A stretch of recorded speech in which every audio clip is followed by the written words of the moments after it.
So shall we start now, Yes, so Arundhya? yes. So I welcome all the participants to the 9th day of our certificate course.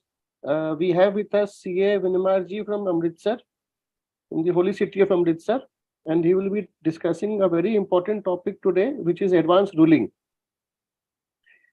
I now hand it over to our moderator, Surabhi, to please formally invite our guest speaker and also to share his profile. Thank you. Thank you, Arundhya. Well, welcome everyone today for today's session, which is on advanced ruling. And it is a very special chapter to us because that is one of the relief that is available to us as an assessee to, get the things settled on the forum before it is relating to various issues on matters on which advanced ruling can be taken up. So today we have with us CA Vinmar Gupta ji. He is from Amritsar, and I'd like to briefly introduce him to all of you before we start the session. So CA Vinmar Gupta ji is a practicing chartered accountant and a senior partner at MSS Kumar Gupta and Company, Amritsar. He's practicing in indirect taxation for past 20 years, and he has been invitee, special invitee and faculty member of IDTC of ICAI during 2018-19, and he has also contributed to a number of publications on GST being published by Indirect Tax Committee of ICAI. He is also a trainer for certification courses of ICAI. He has written various blogs and more than 60 articles in field of direct tax and indirect taxes, and it has been published on Tax Guru as well. He has authored a book called GST for undergraduate students of Guru Nanak Dev University. Yeah, as of now, 5 editions of the book has been published. So he's also delivered lectures at various professional forums and on various subjects of tax at C Association and Bar Council. I now welcome Vinmar Gupta ji to please come and address us with his learnings and guide us on today's topic, advanced ruling. Thank you, Surabhi. The topic, first of all, I would like to thank the association, all the collaborators, Tarunji, Surabhi, Shubham, who have invited me to speak on this very important topic, that is advanced ruling. Why advanced ruling is a very important topic? Because if you look at the various laws under which the provisions of advanced ruling are there was a very limited application of advanced rulings. Like in case of income tax law, most of the time the advanced rulings are applicable to the non-residents. However, when we come to the GST law, the purview of advanced ruling is very, very wide. So any person who is registered or a person who is desirous of getting registered. So this is the very important part of this entire chapter, because the ambit of this advanced ruling in GST law is very, very wide. The advanced rulings are criticized for various reasons. However, one thing is very important, that these advanced rulings have played a very vital role in shaping the entire GST law. Every now and then we can see so many circulars coming, all due to these various advanced rulings. Whether either they are confirming the understanding of the advanced ruling, or they are modifying or questioning the whatever the understanding is coming from these advanced rulings. So first of all, coming to the objective of this advanced ruling. The objective of advanced ruling that has been given by the government in its FAQ that was issued on 15th of December 2018. Now you see this FAQ, this is not just a sermon type of statement. These FAQs, these objectives, they have to be carefully read through, because they play a very vital role in coming to the provisions when the provisions are not very clear. and instead of going to the literal interpretation, one has to go to the purposive interpretation, because at that point of time, then you have to look at the objective of the scheme. So the objective of advanced ruling, that is very important. So what is the objective of advanced ruling? First is to bring certainty in tax liability, and that is the first and primary objective of the advanced ruling. Then advanced ruling, that it helps in financial planning and making new investments, because when the GST law came, it was being said that this is not only a tax law, this is the law that is going to shape the way the people are going to conduct business. So with the certainty of tax liabilities, the people will easily be able to shape their financial planning and making new investments. Then one more important aspect of this advanced ruling is attracting the FDI. क्योंकि जो FDI aspect है, because when we will be looking at the scope of advanced ruling, and sometimes advanced ruling say, okay, we cannot entertain this kind of question, we will entertain this question and we will not entertain the other question. Then we have to look at what is the purpose behind setting up this advanced ruling authority, whether it is meeting that objective of attracting FDI. Then reduction of litigation. Of course, when the certainty, there will be certainty in tax liability, of course, it will reduce litigation. There will be lesser number of cases which are traveling to the courts, because of course the advanced ruling is a very specific in respect of a person, because it is said that the advanced ruling is personam and not in rem. So they are not applicable to the entire world, but they are applicable to a specific person. Still, these advanced rulings have a persuasive value, and the people tend to adopt their tax planning according to the advanced ruling that are given from time to time. Then expeditious justice, transparent justice, inexpensive justice, जिसे कि हम कहते हैं कि सुलभ न्याय, सत्वर न्याय. So to provide you justice expeditiously in a transparent and inexpensive manner. Then first of all, coming to what is the meaning of advanced ruling. Advanced ruling is a decision. You see here the word used as a decision and not order.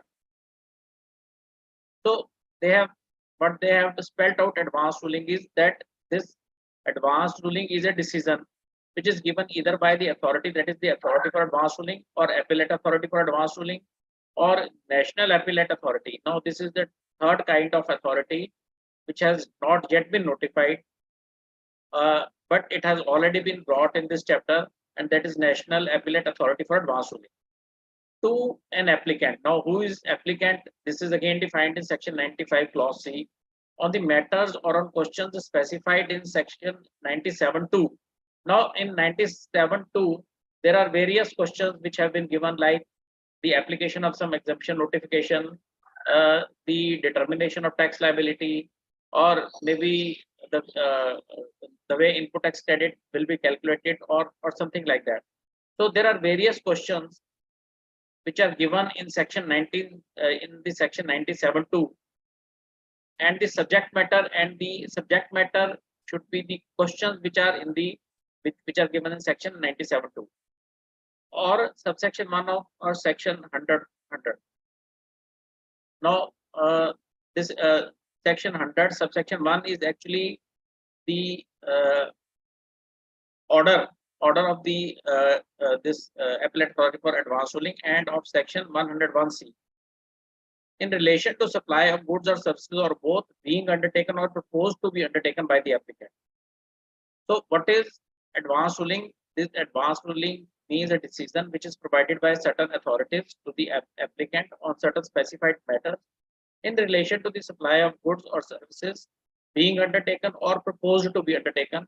Now we shall analyze every part of this definition. The first query that comes to is that whether a person who is recipient of the supply, if you look at the definition that is given, whether a person who is not the supplier but the recipient of the supply, whether he is covered by this advanced ruling. Now the advanced ruling authority itself, like the appellate authority for advanced ruling in case of road infrastructure, says that the advanced ruling is very specific to the person who is asking for that advanced ruling. Now, if you are applying this advanced ruling to a recipient of supply instead of applying this ruling to a supplier of that supply, then in such a case, this ruling will have a different effect, can have two different effects on these two persons, because this will be binding on the recipient and not the supplier. So that is their view of thinking. That is why they are holding that in case of advanced ruling, the recipient of supply will not be covered, because it is not covered by the definition of advanced ruling that is given in section 95A. And moreover, they are subscribing from the words in relation to the supply of goods or services.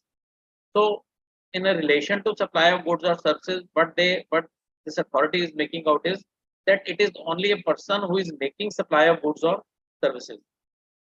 But now we will see whether the courts or what is the opinion of High Court on this issue. Like in case of Anmol Industries, Calcutta High Court says that the words that are given in section 95A, जो section 95A में जो words लिखे हुए हैं in relation to supply of goods or services, they cannot be confined to supplier. The High Court says that the expression in relation to supply of goods or services or both in section 95A of the GST Act shall be interpreted to include both inward supply and outward supply, and therefore either the supplier or the recipient can file application for advance ruling. In this case, the recipient sought ruling for an issue on RCM on upfront payment. तो यहाँ पर जो high court जो है वो बोल रही है कि सप्लायर और रेसिपिएंट दोनों कवर होंगे, क्योंकि जो words in relation to supply of goods और सर्विसेज और both they are wide enough to cover both the supplier as well as recipient. So the opinion that has been given by appellate authority for advance ruling in case of road infrastructure, that is not a correct opinion. Now, one more question comes, whether this advanced ruling, whether that can be obtained by a third person.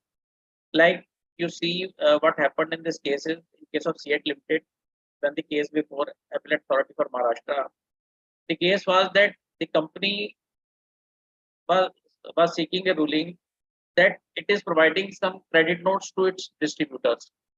Now they want to know whether these distributors need to reverse their input tax credit in respect of the credit notes that are being given by this company.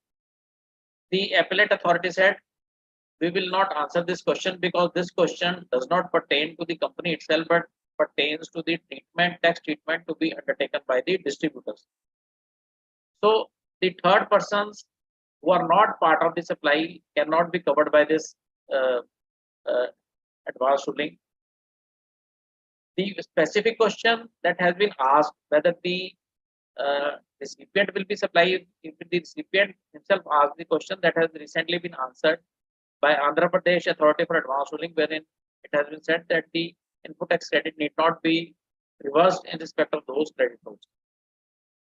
However, if the company is going for this advanced ruling and not the person who is actually receiving the credit notes, then they will not answer your question.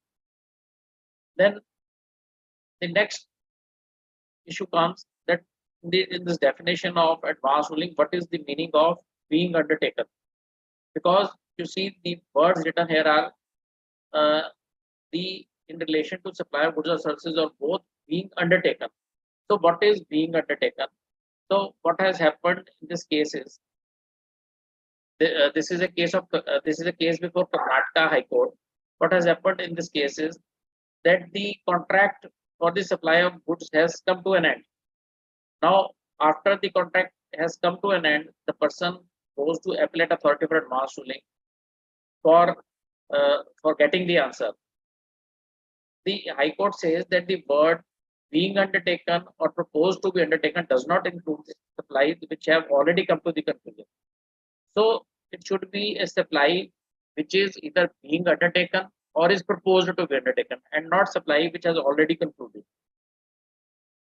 In one more case, in case of USV Private Limited, again the application was rejected because the question was being asked much after the period the supply had already been completed.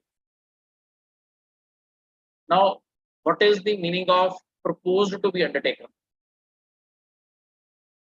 Now, you see, a person goes to appellate authority. In this case, the impugn person is the Dakshina Kannada Cooperative Milk Producer Union Limited. Now, they go to the advanced ruling authority for getting some opinion on the stainless on the stainless steel canes that they were proposing to manufacture.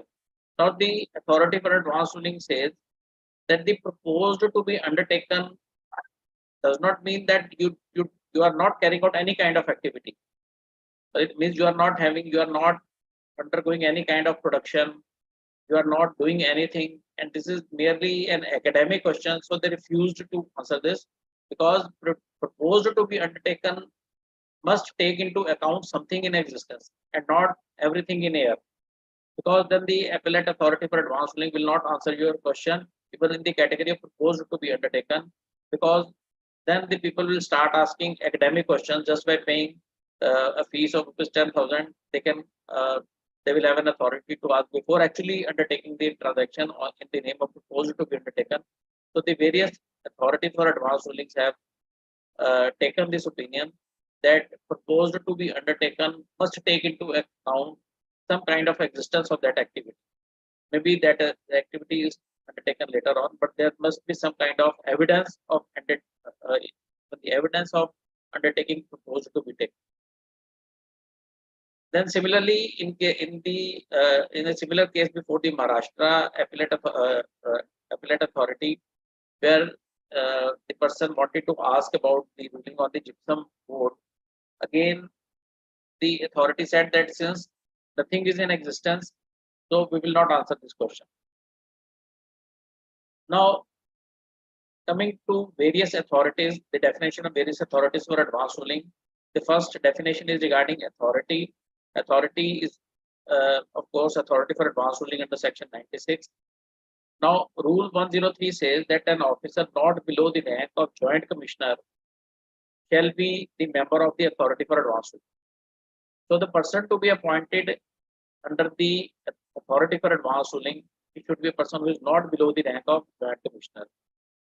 And in the letter dated 24th of June 2017, the government has already appointed the officers of the level of joint commissioners as authority for advanced ruling.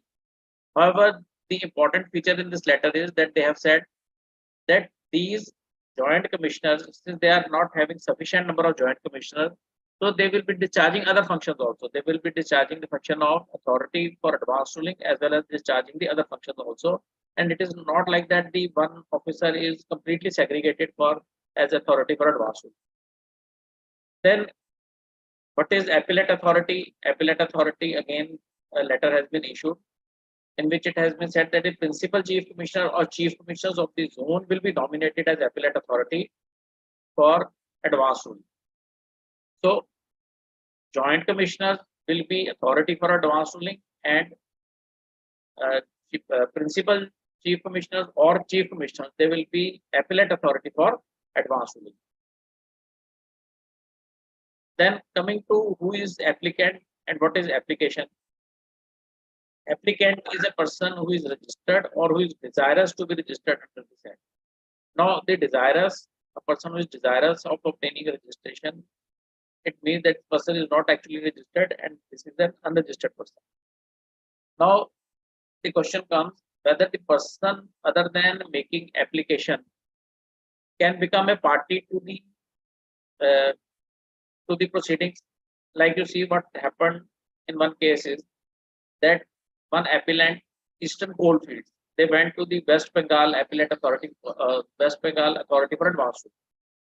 Now, the issue in this case was that this person had taken some invoices from Gayatri Projects, from their supplier Gayatri Projects Limited, and they had claimed input tax credit in the month of January and February 2020. However, the Gayatri Projects Limited, they did not pay tax and they paid tax only in November 2020. So they had already crossed the limit of section 16(4). They paid their taxes in the November 2020 and they did not pay the tax in the month of January and February 2020. Now, this person went to appellate authority for advance ruling for asking that whether he can claim input tax credit, and uh, the question was answered in negative, that is against the applicant, and he was denied that input tax credit by applicant. We are not going into the merits whether he should actually be allowed or not. We are just discussing the issue whether a person who is not even a party to this application, whether he can also join uh, the proceedings or not. Now, what has happened in this case is that after having received the decision of the uh, authority for advance ruling, Eastern Coalfield, who had made an application before authority for advance ruling, it did not go into the further appeal before the appellate authority. So the transaction was actually between Eastern Coalfields and Gayatri Projects, and when the Gayatri Projects came to know about this ruling, they were the person who was aggrieved by this ruling, because certain facts of the transaction were not brought before the authority for advance ruling by the Eastern Coalfields. So they went to the High Court. In the High Court, revenue said that any person who is aggrieved by the order of authority for advance ruling can apply to the appellate authority for the order. Now, if Gayatri Projects was a person who was aggrieved, maybe it was not an applicant before authority for advance ruling, but he was a person who was aggrieved by that ruling. So he could have gone into appeal instead of going to the High Court.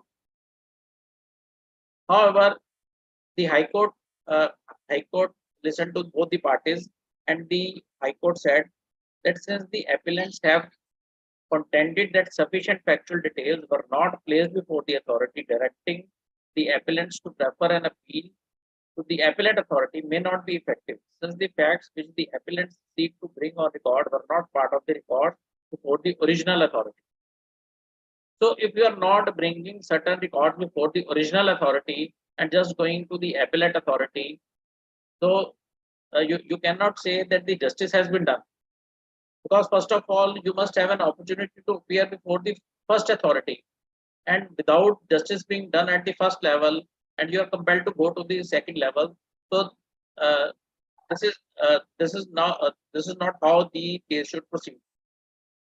So the High Court said that merely by saying that he should go to the appellate authority for advance ruling, he cannot lose the benefit of going to the first authority. Therefore, High Court said, therefore, we are of the view that the matter has to be re-examined by the authority themselves instead of directing the appellants to approach the appellate authority. So, what has happened in this case is that the Gayatri Projects, which was not even an applicant, which was not even a party to this entire dispute, but was definitely a person who was affected by this dispute, they could also go to the authority for advance ruling even after the proceedings had come to the conclusion. Then there is a procedure given for making application for unregistered persons, because the registered persons, they already have login ID. So far as the unregistered dealers are concerned, there is a tutorial given in the GST.gov.in in which the procedure, the manner in which they have to go to the portal and make an application, that procedure is given. That is the PPT, which I have already given. So this is only procedural part. Now the next provision says that that an authority which has been appointed as authority for advance ruling, or which has been appointed as appellate authority for advance ruling under the provisions of the state law, shall be deemed to be an authority for advance ruling or appellate authority for advance ruling in respect of that state. So an authority which is appointed under the state law is deemed to be an authority for advance ruling or appellate authority for advance ruling for the central law also. Now, what is application for advance ruling? We read through what is section 95 clause. We read what is advance ruling. Then in 95C, we saw who is applicant. While we dealt with this advanced ruling, we also went through whether the recipient can enter into this transaction or not. And while going through the applicant, while going through the definition of this applicant, we also went through that whether a person who is not even a party to this dispute, whether he can be entered as an applicant. Now we are coming to the definition of application. Now, what is application? Application means an application made to authority under section 97(1). Section 97(1) says that an applicant desirous of obtaining an advance ruling under this chapter may make an application in such form and manner and accompanied by such fees as may be prescribed. So the form that is given in Rule 104, that is ARA 01, and the fees that is given is rupees 5,000. So CGST 5,000, SGST 5,000, so total fees is 10,000 rupees. Stating the question on which advance ruling is sought. So it will state the question on which advance ruling is being sought. The form is ARA 01, the fees is rupees 10,000. Now, what if you are not giving your application in the prescribed form? So in the Gujarat Authority for Advance Ruling, they rejected the application. This is the one example that is quoted before you. Then in another case of Ashok Kumar Khiljibai Patel, the amount that was given as fees was rupees 5,000 instead of rupees 10,000. So again, the application was rejected. Now coming to the questions under section 97(2), on which you can go to the authority for advance ruling. One is the classification of goods or services, applicability of certain notification. It can be an exemption notification, determination of time and value of supply, admissibility of input tax credit, then determination of the liability to pay tax on any goods or services. Now this clause is very important. Determination of liability to pay tax on any goods or services. Whether applicant is required to be registered, whether any particular thing done by the applicant with respect to any goods or services or both amounts to or results by goods or services or both within the meaning of that term. So the very basic, you have to go to very basic question, whether this activity or transaction at all is a supply or not. So that has to be answered in 97, the subsection 2, clause G. However, if you look at clause E, which deals with determination of liability to pay tax or any goods or services or both, this is a very, very wide clause. So if a transaction which is not even covered by any of the above clauses might get covered in this clause. Now, in FAQ, the question that has been asked before advance ruling is whether the place of supply issues can be addressed by authority for advance ruling, and the answer that has been given is no. And so many these rulings have given the answer that the place of supply questions will not be entertained by advance ruling authority. Then, even in one case, this Karnataka Authority for Advance Ruling has said that if the question, like you see, the question now that was posed by this person was that he is selling meat products, and some of these are taxable and some of these are not taxable, and he has to reverse the input tax credit to the proportion of exempt supply. Now this person is asking question to the authority for advance ruling that if instead of buying the goods from the registered person, what if I purchase goods from an unregistered person or composition dealers? So what will be the impact? So this question has nothing to do with GST law. So the authority for advance ruling refused to answer this question. So you cannot ask such like questions which actually relate to your own financial planning and not GST law. Now, the issue whether the place of supply issue, whether or not it can be addressed by the authority for advance ruling, then there is a very landmark judgment that has been given by Kerala High Court in case of Sutherland Mortgage Services. What this judgment says that the hyper-technical view taken by authority for advance ruling not to admit a threshold application seeking advance ruling on the subject of export of service on the ground that it involves issues related to place of supply, then clearly clauses A to D and F to G of section 97 of the GST Act are specific terms, whereas clause E. Now, what is clause E? Clause E deals with determination of the liability to pay tax on any goods or services or both. Now, they say that this clause E caters to the larger issue of determination of liability to pay tax on any goods or services or both, and this is not a specific pigeonhole clause, and it will cover all the issues. So, place of supply issues have also been decided by authority for advance ruling, and this is a very important ruling, a landmark ruling, because there are so many rulings that have been given by authority for advance ruling where the issues of intermediary, export of service, or other place of supply issues have not been addressed by the authority for advance ruling, simply saying that the place of supply issues are not covered by the provision of section 97(2). Now, you have made an application in the form ARA01 along with the fees. Now, what will happen? These authority for advance ruling, they will forward your application to the concerned officer. We will see who is the concerned officer, because the term used here is concerned officer and not jurisdictional officer. And he will be called upon to furnish relevant records, and the records that have been called, once they are examined, they will be returned back as soon as possible.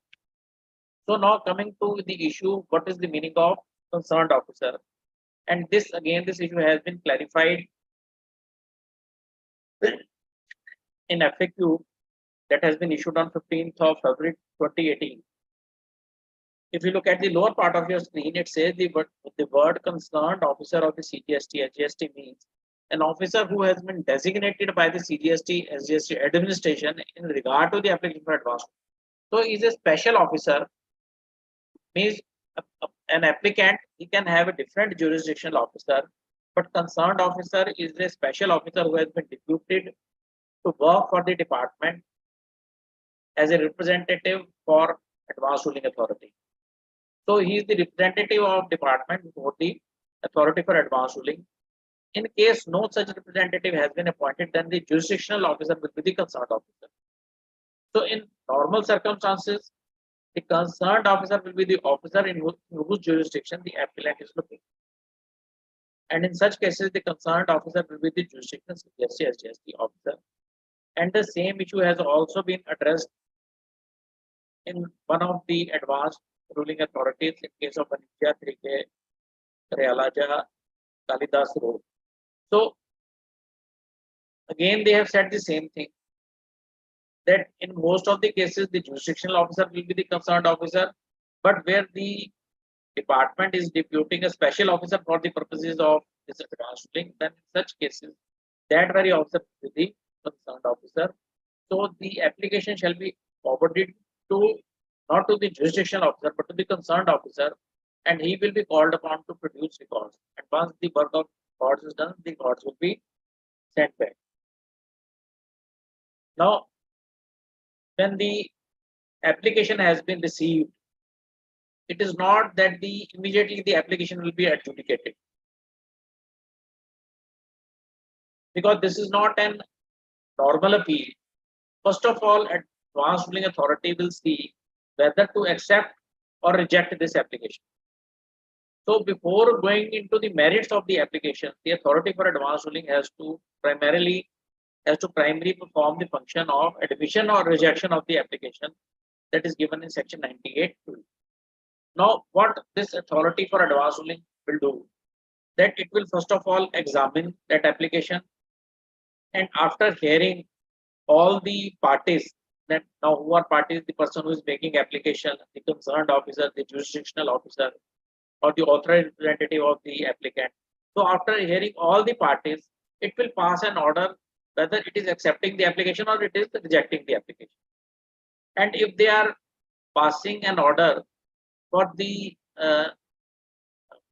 however, the authority shall not admit the application when the question raised in the application is already pending or decided in any proceeding in the case of an applicant.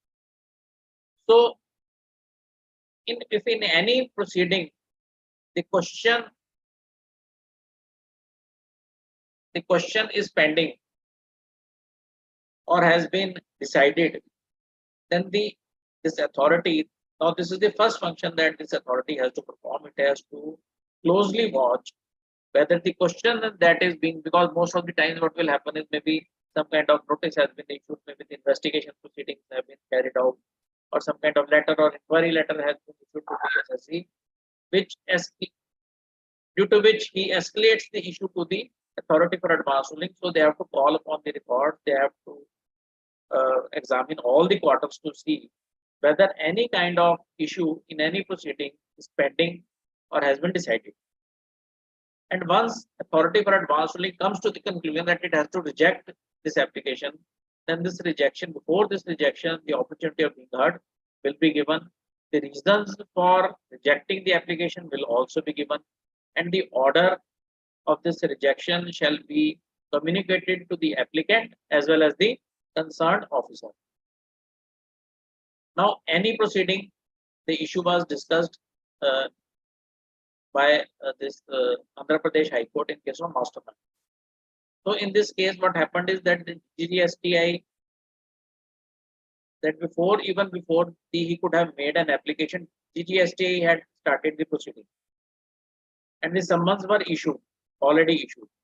So, the authority for advance ruling said that the proceedings where the summons have already been issued, that is also covered by the term any proceeding.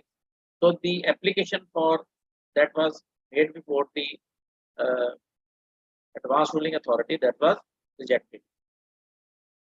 Now the next question comes that once the authority for advance ruling rejects at the stage of admission, it rejects the application.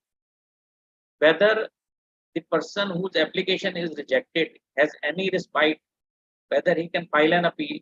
Now, there is no provision in the law to go into the appeal against this order of rejection. That is done under section 98(2). Of course, when order is passed under section 98(4), then it can definitely go to an appeal before the appellate authority for advance ruling. But if at the time of admission the application is rejected, then there is no mechanism of appeal under the law.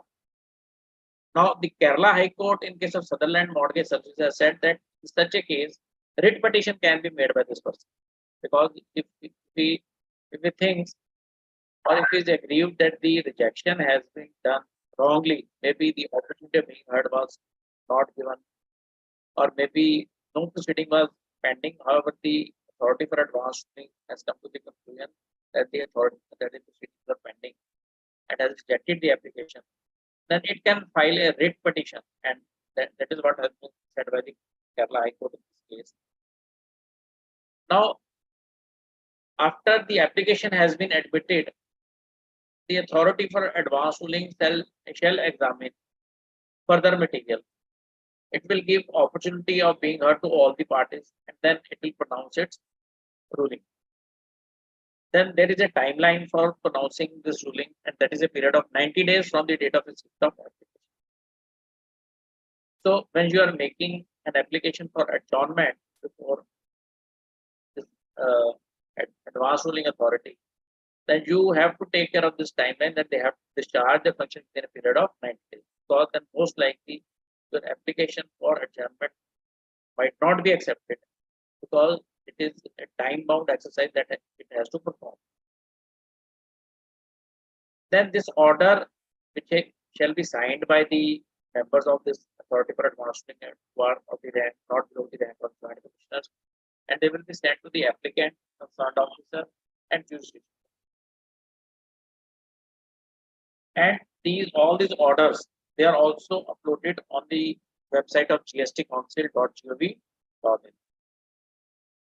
Now, many a times it happens that since there are two members in the authority for advance ruling, one is the CGST member, one is the SGST member. So it is not very surprising that there is a difference between the opinion of these two members. So when there is a difference of opinion in these two members, they will pass an order. They will pass an order and they will state the point of their difference. And then they will make a reference to the appellate authority for advance. So this is not a decisive order against which the applicant will file an appeal, rather an order of difference of opinion between these two persons, and these persons will make a reference to the appellate authority and not the applicant. So this is section 98(5), which is very, very important, which deals with the difference of opinion between these two authorities. Like I am giving you few examples where there have been differences of opinions, like in case of PVC carpet mats. Now one person is saying that this PVC carpet mats, this belongs to tariff heading 5705. It is a it is a sort of textile material, and the rate of tax will be 12%.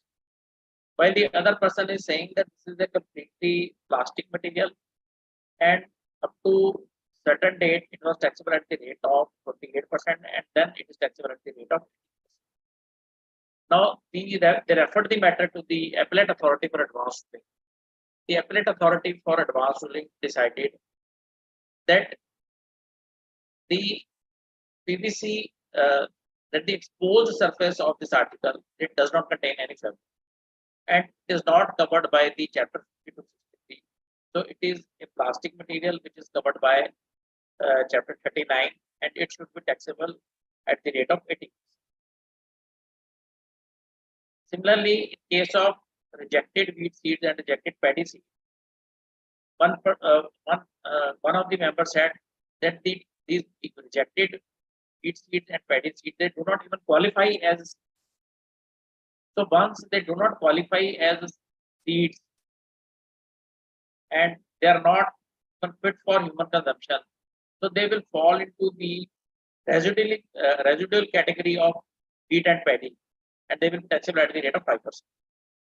However, the other member says that there is no mention of rejected or acceptable paddy or wheat seeds.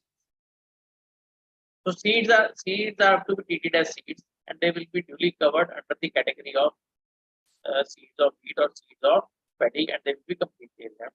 So again, the reference was made to the appellate authority for advance ruling. Then there is, I am giving you one more case of difference of opinion. Like in this case, what the function was being found by this person was that he was excavating sand from the bed of a canal, and he was taking this sand to a central place, and from there the lorries were the sand was being carried into the lorry for the formation of ramps on which the people could walk or something like that. Now, during the course of the entire hearing, first of all, this person took a view that this is a works contract service, that the formation of roads and ramps, this is a works contract service. And later on, he changed his version and said that this is a service of transportation of goods by vessel. Now, one person said that the transportation of goods, you see, now transportation of goods by vessel, that is taxable at the rate of 5%. And if it is not a case of transportation of goods by vessel, it is taxable at the rate of 18%. Now, one authority said that transportation of goods by vessel, you have to look at the meaning of the word vessel, and the meaning is given in the Major Port Trust Act, where it says that transportation vessel covers conveyance by water. So since this is not a case of transportation of goods by water, so it will not get covered in the definition of vessel. So the 5% rate will not be applicable, and the 18% rate will be applicable. While the other person is saying that in this case, if you look at the conditions, where the rate notification where it is written that the transportation of goods by vessel shall be taxable at the rate of 5%, and certain conditions have been, and at a condition of taking ITC on the goods or services have imposed. There, if you look at the specific condition that has been given, it says, provided that the credit of input tax charge on the goods other than on ships, vessels, including bulk carriers and tankers used in supplying services, has not been taken. So, the opinion of the other member is that within the very notification, the bulk carriers are included in the vessels. So we do not need to go into the major port trust act for looking at the definition of the vessel, because the condition itself provides you that the vessel includes bulk carrier, and this is a case of bulk carrier. So it is a case of transportation of goods by vessel. So the appropriate rate will be 5%. So again, there was a difference of opinion. Now we discussed that under section 98.5, if there is a difference of opinion between two persons, the reference will be made. They will state the point of their difference and the reference will be. Now, if a person is aggrieved because the authority for advance ruling has passed an order against this person, or maybe putting him to the higher liability, then this person who is aggrieved by the advance ruling pronouncement, or the concerned person or concerned officer, jurisdictional officer, they can file an appeal under section 100. Now, what will be the form? The form of appeal will be the form ARA 02, and the fees that has to be paid is 10,000 under GST, 10,000 under SGST, so 20,000 paid. Now, this is the form or fees applicable where the application is made by a person who is aggrieved by the order of authority for advance. However, if the application has to be made by the jurisdictional officer or the concerned officer, then the appeal has to be filed in form ARA 03 and not ARA 02, and no fees has to be paid. Then this appeal has to be filed within a period of 30 days from the date on which the ruling sought to be appealed against is communicated. Now, this period of 30 days is further extendable provided sufficient cause is provided to the appellate authority. Now, coming to few case studies. Now, what has happened is that this is the case of Heights India JV, and the case came before Tamil Nadu Appellate Authority for Advance Ruling. The original order was not achieved by the applicant, and the noting came that the ruling was returned as left, and then again it was sent to bail by the assessing on 5th of November 2029. The ruling was also placed on the site, but the appellate authority said that this is not one of the prescribed modes under section 169. So, where this ruling has been received by the assessee on 5th of November, and he is making appeal on 3rd of December 2019, then it is within a period of then it is within session. Then the issue comes whether this appellate authority for advance ruling can condone the delay. The answer again has been given by Karnataka appellate authority that it does not have power to extend the period beyond 30 days. Then again, in one more case, Deputy Conservator of Forest, the Karnataka Appellate Authority has said that the time limit prescribed section 102 of the CGST Act is absolute and is not extendable under section 5 of the limitation. Then what is the power of the appellate authority? What kind of order it can give? It can pass, it has very wide powers, it can pass such order as it thinks fit, confirming or modifying the ruling appealed against or referred to. And this order has to be passed within a period of 90 days from the date of filing or the date on which the reference is made to it under section 98.5. Now, coming to what is the meaning of confirming or modifying ruling which has been appealed against or referred to, because the words used here are power of the appellate authority, section 101, subsection 1, that it can pass such order as it thinks fit, confirming or modifying the ruling appealed against. Now, what has happened in this case is that the appellate authority, authority for advance ruling, refused to entertain the question that place of supply issues will not be dealt by it.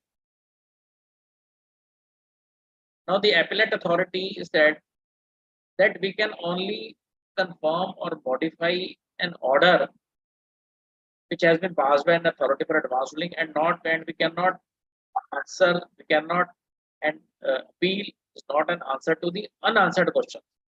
So first of all, you have to decide the issue and then come to us. Maybe you are differing on this issue, but if you are saying that we cannot decide this issue, that we will not entertain this issue, then no order under section 101, subsection 1 can be passed.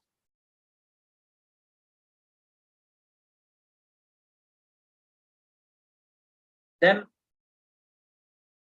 since again this appellate authority for advance ruling has to exercise the entire, has to do the entire thing in a very, very time bound manner, that is within a period of 90 days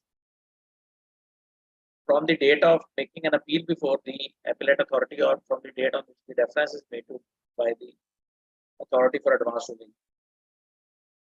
So the issue arises that if a person makes an application for adjournment, whether this application will be entertained. Like, if you will look on your screen, that in this case, what has happened is, case of Western Concession Private Limited, that the person was granted, was asked to appear on 4th of October 2019, and the letter was issued to him on 27th of September for appearing on 4th of October.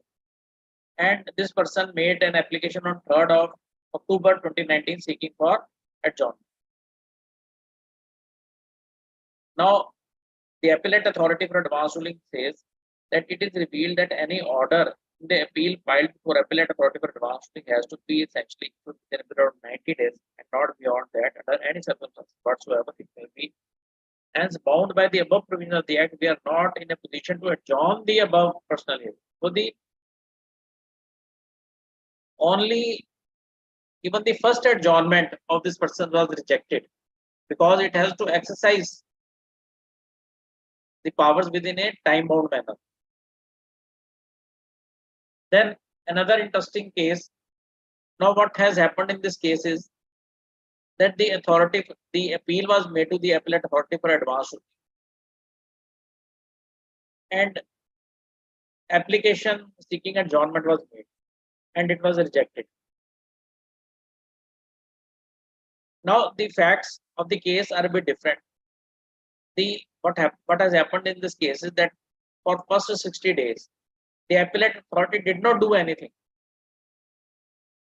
and then it gave a very short notice of hearing, asking the person to appear before itself, for which this person sought an adjournment, and it was rejected. Now the matter went before Allahabad High Court. Now Allahabad High Court says rejection of adjournment sought for first date fixed by the appellate authority, that too when the appellate authority itself could not convene or could not hear the matter for the first 60 days of the period contemplated under section 1012 of the Act, appears wholly harsh and unreasonable on the part of appellate authority to have refused the short adjournment sought, to have proceeded to decide the appeal itself on merits. Upon registration of the application, appeal itself, the likely date of hearing may be first week. Now, the High Court is describing the procedure for this appellate authority. What they are saying, then when you are registering this appeal, at that very point of time, you should give a likely date, and it should be communicated by electronic mail procedure itself, so that the concerned assessee may stay aware that of the likely dates of sitting of the authority and of the hearing of the application. Communication of date of hearing at a short notice without prior indication of the same may often result in party seeking adjournment for that reason itself. The notice of exact hearing may be issued by electronic mail, so as to preferable allow at least 21 days. So again, the High Court is saying that you should at least give 21 days. You see, this is a very important judgment. Even we can make use of the judgment in other proceedings also, where the short dates are given and no period is prescribed under the law. So you can take help of this judgment. The judgment is saying that the notice of exact hearing may be issued by electronic mail so as to preferably allow at least 21 days or such time as may otherwise appear proper, feasible, and reasonable in the interest of justice and fair procedure. To decide the appeal itself on merits, ex parte should really be a buyer of last resort. So the court is saying that decision, ex parte decision, that should be a matter of last resort. What happens sometimes is that the authority is just seeking that the person does not turn up, or if any adjournment application is made, it may be dismissed and the matter may be decided ex parte. However, the High Court is saying that the ex parte matter, the ex parte decision should be matter of last resort and should not be undertaken by way of the first response to the adjournment application in such cases. Such a course, if followed, would only result in avoidance of needless litigation and better serve the state. So this is a very, very important decision of Allahabad High Court in case of Tendwal extraction. Then the order that is passed by the appellate authority for advance ruling, order has to be communicated, and it has to be communicated to the appellant, to the applicant, concerned officer, jurisdictional officer, and authority, and the authority for advance. Now, what if there is difference of opinion between the members of the appellate authority also? Then in such a case, it shall be presumed, it shall be deemed that no advance ruling can be issued in respect of the question. Now, what can happen? The authority, there is a difference of opinion. The authority for advance ruling, they are making reference under section 98.5.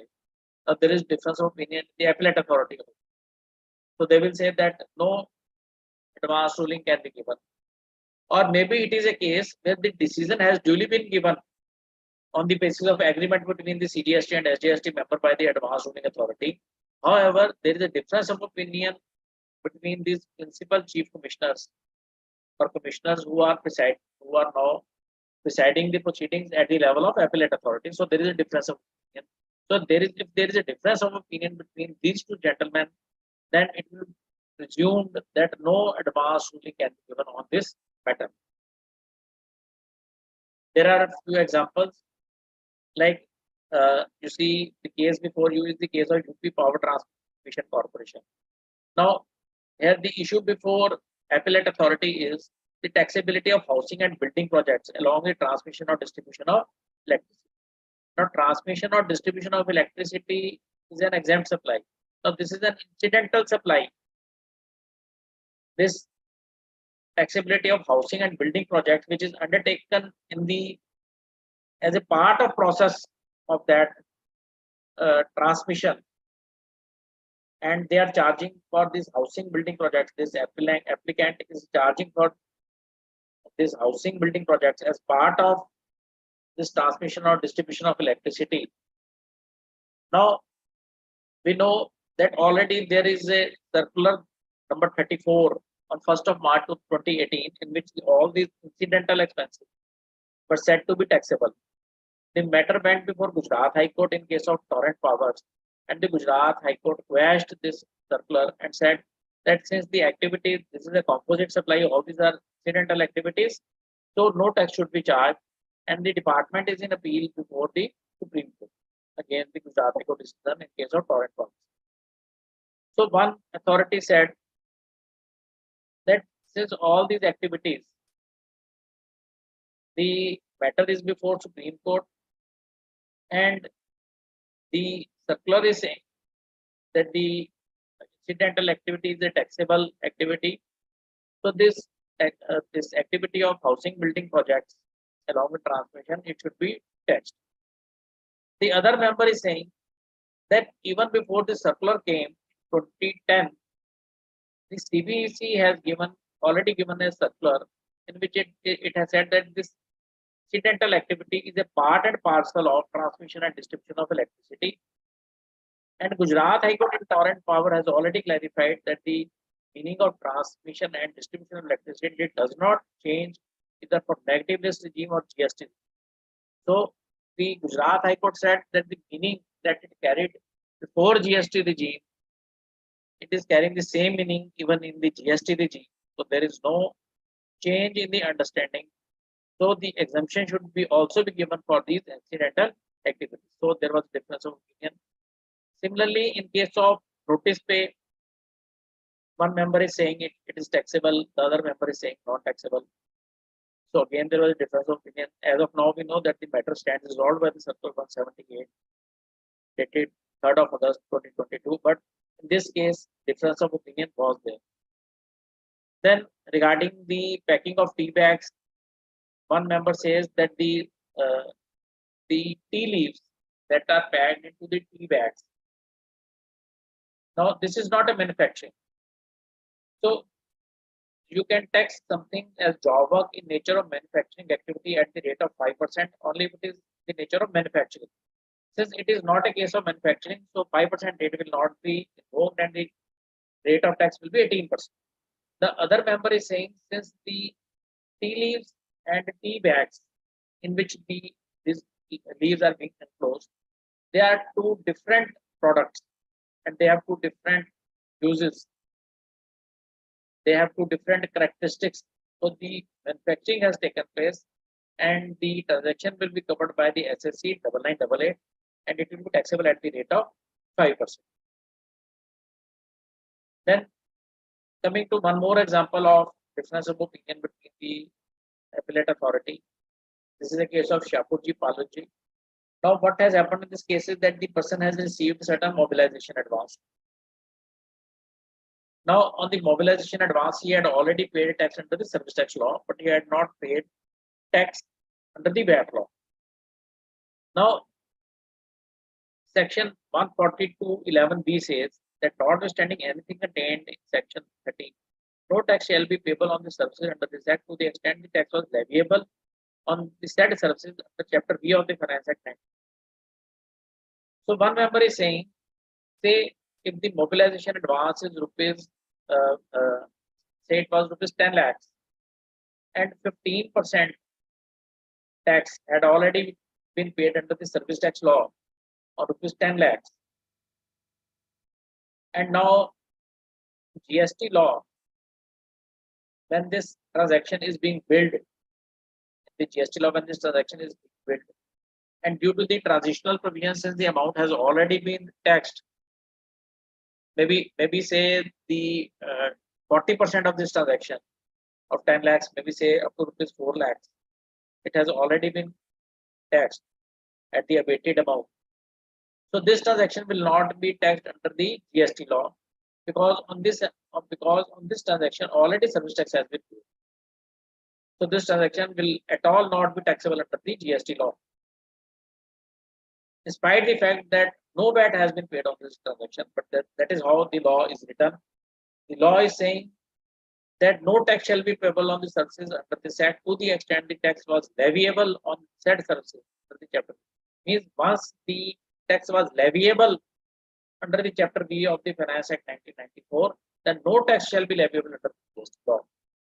But the other member is saying that you see on 10 lakh rupees, you see if the transaction is taxable GST, 18% tax will be applicable. So the total tax is 1,80,000. In service tax law, you have paid for tax on 40% of rupees 10 lakh, that is on rupees 4 lakhs at the rate of 15%. So you have paid rupees 60,000. So out of rupees 1,80,000, you have paid rupees 60,000. So you are liable to pay rupees 1,20,000. So again, on the same provision, the two members are differing in their opinion. Now, to resolve these differences, in the 31st GST Council meeting, the idea of centralized appellate authority for advance ruling was conceptualized. Now, in this, they formed the National Appellate Authority.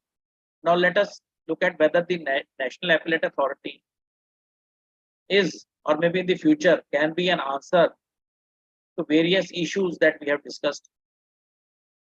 The section 101B, subsection 1 says that where in respect of questions referred to in subsection 2 of section 97, conflicting advance rulings are given by appellate authorities of two or more states.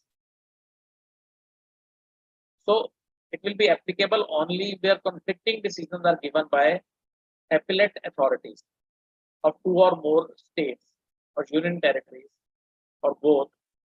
Then officer authorized by the commissioner or applicant being a distinct person referred to in section 25 aggrieved by such advance ruling may prefer an appeal to the national appellate authority. So in what circumstances you can go to the national appellate authority? You can go to national appellate authority when two or more appellate authorities are giving conflicting decisions. And who can go? The department, of course, department can definitely go.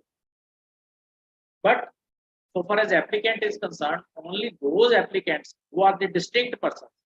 Maybe say Mr. A is having its one office in Punjab and the other office in Kolkata. Now, authority for advance ruling has passed in Punjab has passed favorable order. While appellate authority Kolkata has passed an order against Mr. A, who is having the same PAN, and he is a distinct person, and he is having registration both in Punjab as well as West Bengal. Now, since two states have passed conflicting orders, now this person can go to appellate authority for advance ruling. However, if the order passed in Kolkata relates to Mr. B, then Mr. A cannot go to National Appellate Authority for advance.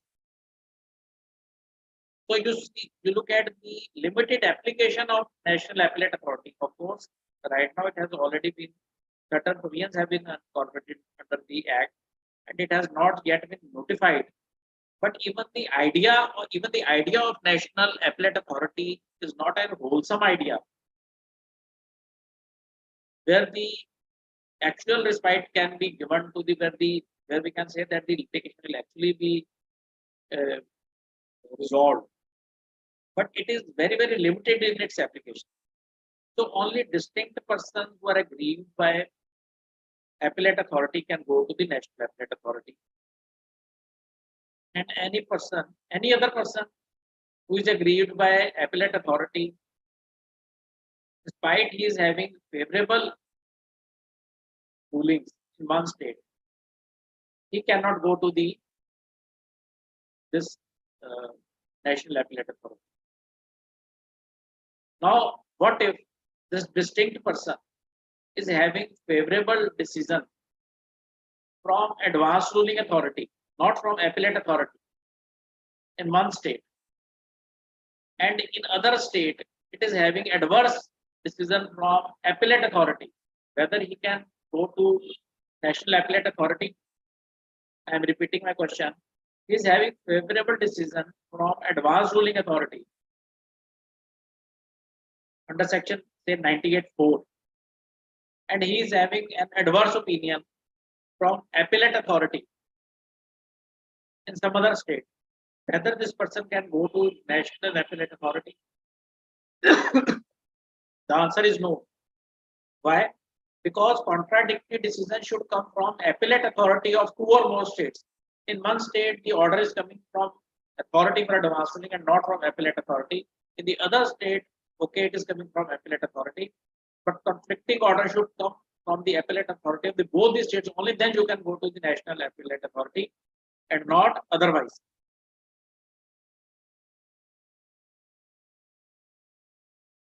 Now, if you are having adverse decision from appellate authorities of both the states,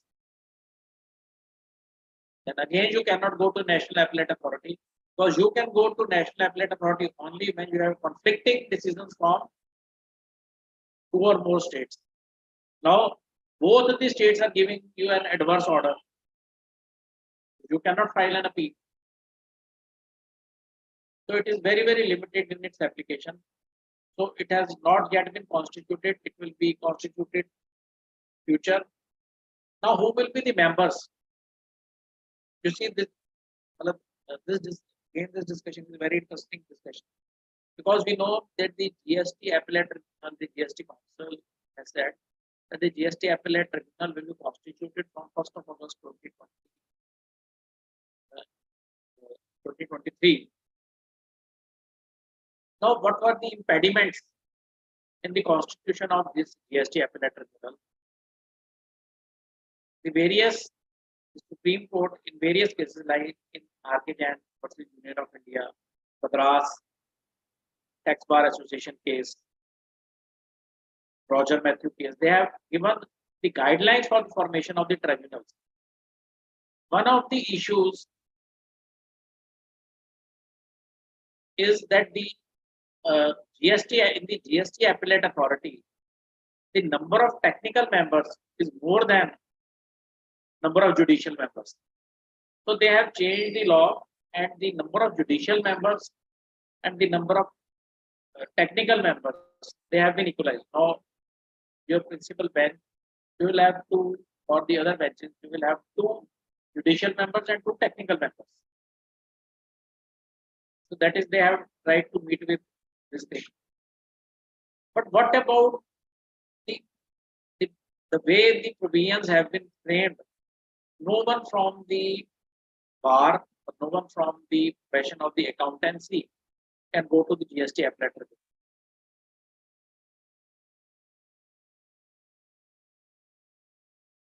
And if you look at the provisions of the National Appellate Authority, here they are saying that the president shall be a person who has been a judge of Supreme Court, or who is or has been a judge of the High Court, or is or has been a judge of High Court, or Chief Justice of, who is or has been Chief Justice of High Court, or who is or has been Judge of High Court for a period not less than 5 years. So he will be president. Then there will be technical member center who has worked in service as a pay officer for at least 15 years.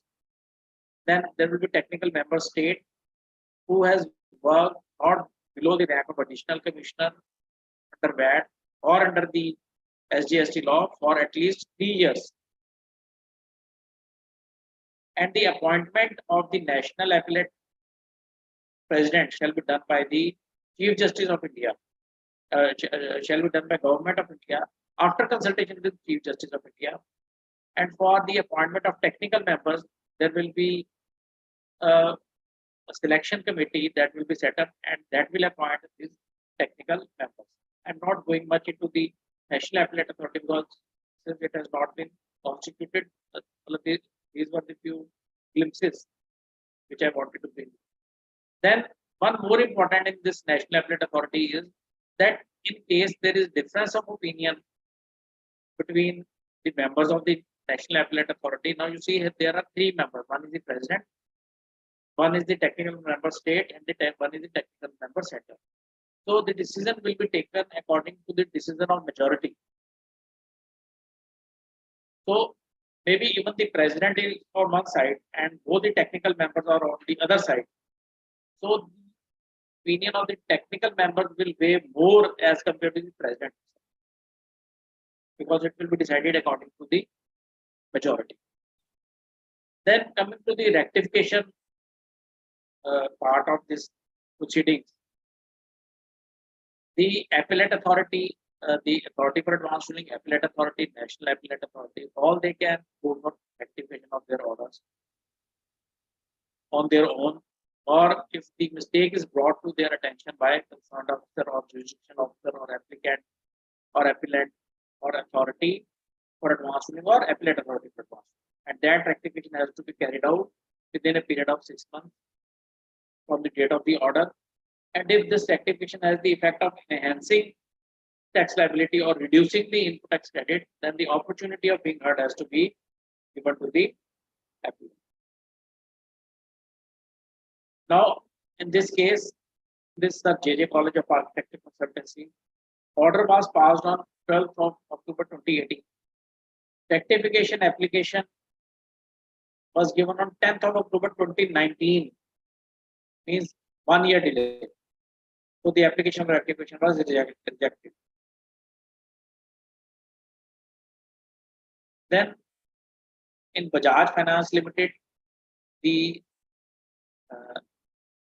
appellate authority said that if there are certain delayed charges on the EMI you are paying, then this is taxable.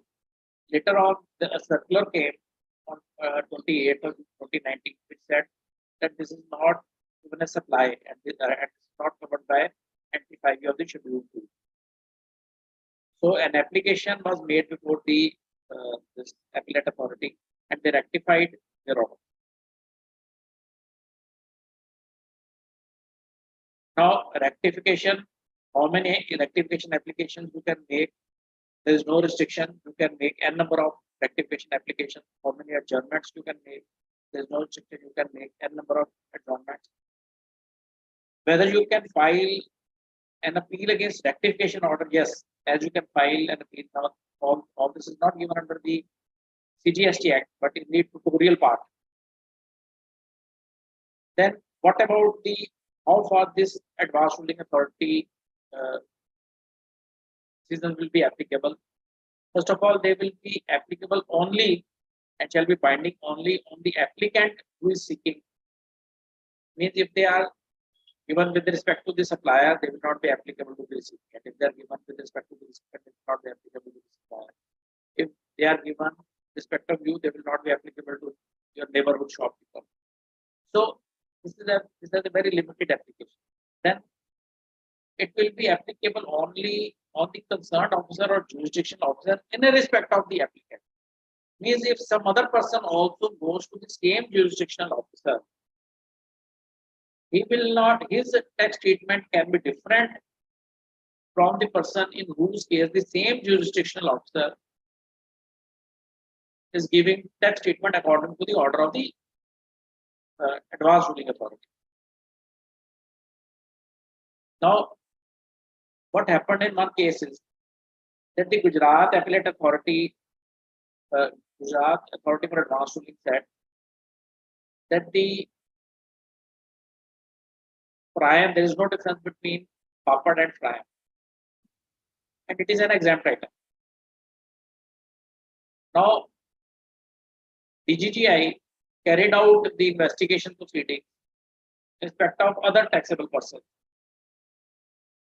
Now, these taxable persons, they have challenged the validity of this section 103, subsection 1, clause B. Because you see what is happening is that one person who has made an application before the authority for advanced ruling and has obtained the decision that there is no difference between prime and the papad and the convention is completely exempt. And the same person who is carrying out the same transaction is being issued so-called notices, is being inspected, is being harassed. Why? Because section 1031B says that it is binding only this ruling, that is binding only on the concerned officer or the jurisdictional officer in respect of the applicant. So even the same officer, respect of person other than applicant, cannot give the same tax. And how they are challenging? The persons who are in challenge before the High Court are JK Papad, JK Snacks, Industries, etc. And they are challenging it on the ground of Article 14. Means the equals should be treated as equals. So the two persons who are doing the same transaction, they are being met with two different tax treatments. So constitutional validity of section 101B is in challenge before court.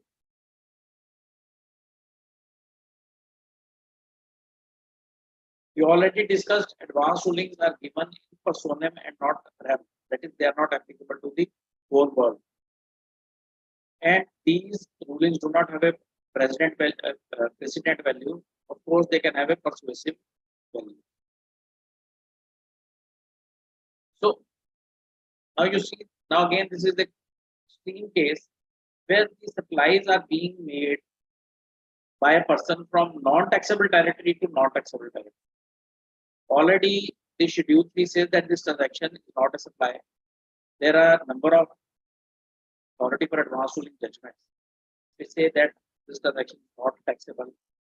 However, this in this case, the Gujarat AAR, they are saying that the other rulings they are not binding on us.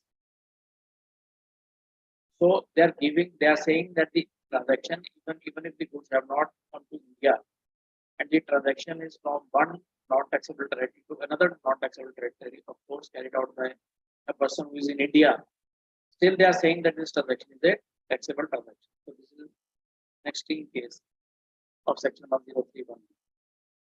Then, if there is a change in law of fact circumstances, of course, the result that you have achieved from the advanced ruling authority that will change.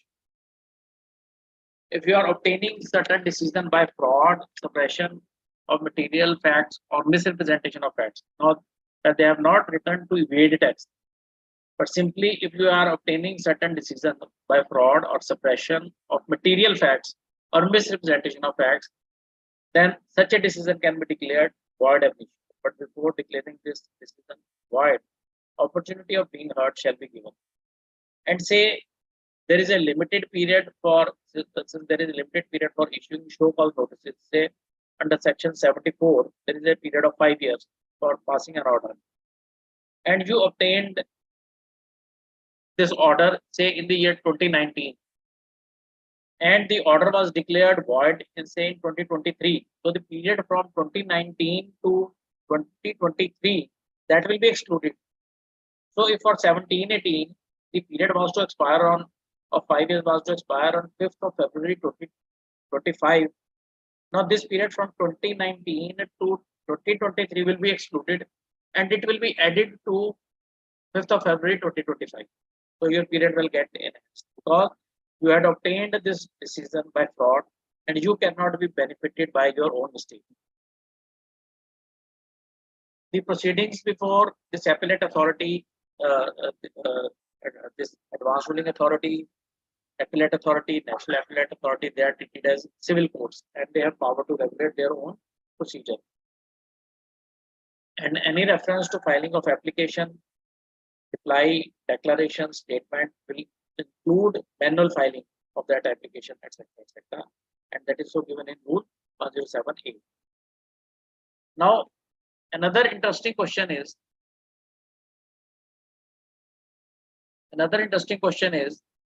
whether appeal can be filed, whether writ application can be filed against the order of appellate authority or say authority for advanced ruling. The FAQ says that there is no provision under the law to file a writ application before the High Court. Because in the normal, what happens in normal provisions under this GST law, section 107 deals with the appeal before the appellate authority. 112 say deals with appeal before the tribunal, and 118 something deals with High Court, and 119 deals with Supreme Court. However, you cannot go against the decision of this authority for advanced ruling or appellate authority for advanced ruling, or for that national appellate authority for advanced ruling, or the High Court or Supreme Court. However, one important issue that has been given in this FAQ that the writ jurisdiction, you cannot file an appeal, but you can file writ jurisdiction can be exercised by High Court or Supreme Court. There is one very old decision of Supreme Court in case of appropriate authority and other versus Sudha Patil, which says that if the law is not providing any provision for the appeal, then that provision must be given due respect.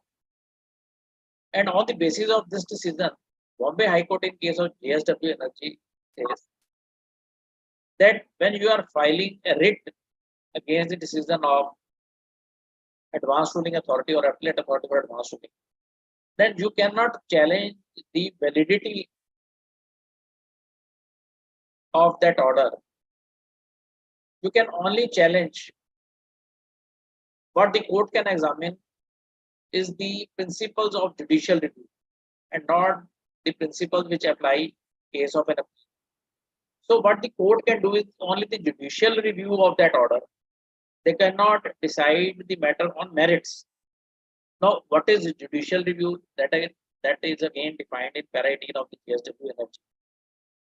It says that the judicial review means that the court does not concern itself with the decision itself, but mostly confined to the decision-making process. And proceedings are not an appeal against decision in question, but a review of the manner in which a decision have been made. Court sits in judgment over the correctness of the decision-making process and not the correctness of the decision itself.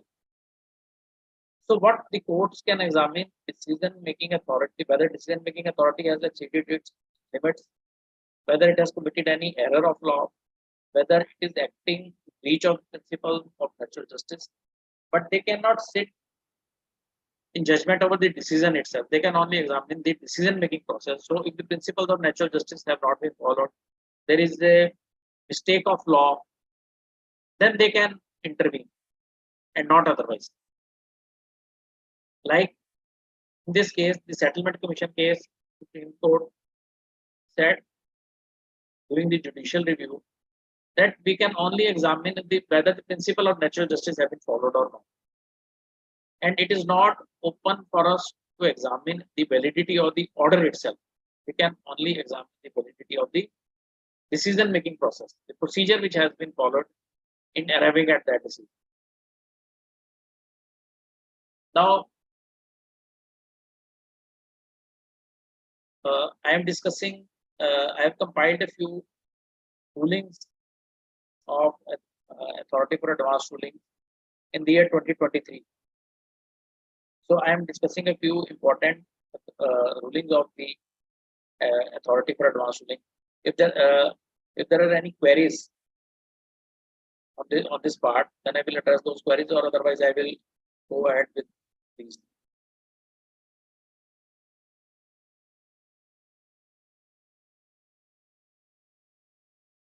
Whether there are any queries in the query box.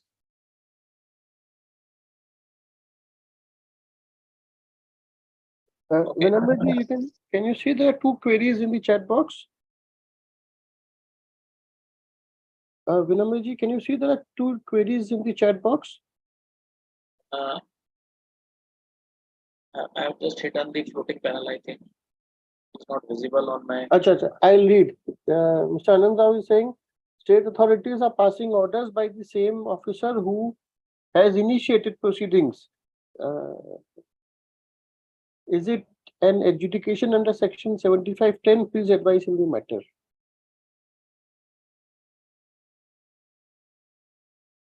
Not sure if this is a question, but do you want to take this? Mr. Anand Rao has raised his hand. Yeah, ऐसा question क्या?